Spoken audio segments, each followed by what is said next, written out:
Yaadannoo wal fakkaataa tajaajilna. Namoonni hidhamtoota Oromoo walii jala dhaabaatu warreen hawaasa keenya ajjeese warreen qabsaa'ota keenya ajjeese buqqifnee gadhaabuudha. Sirna nuuf ta'u, mootummaa nuuf ta'u gadhaabuudha. Oromoo qopheessaa dhiiraas bahuun itti fufa. Gaafa isin yaamnetti nu argamaa isin jenna. Gargaarsaa gama maallaqaatiin isitti fufna. Naamusaan wal dhageenyee namoonni sagalee dhageessisan dubartoota keessaa, qeerroo keessaa, manguddoota keessaa akkasuma koree qindeessituu keessaa tartiibaan bahanii sagalee nu dhageessisanii karaan baanuun gama saniin baana waan ta'eef ammarraa eegalee ni baana. Naamusaan dhaadannoo wal fakkaataa dhageessisaa deemnaa warri dhaadannoo dhageessisanis jiru. Bakka deemnutti haasa'u nu godhanis jiru.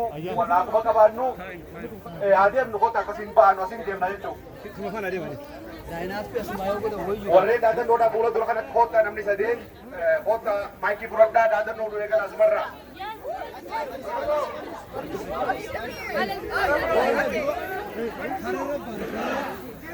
Jira! Jira! Jira! Jira!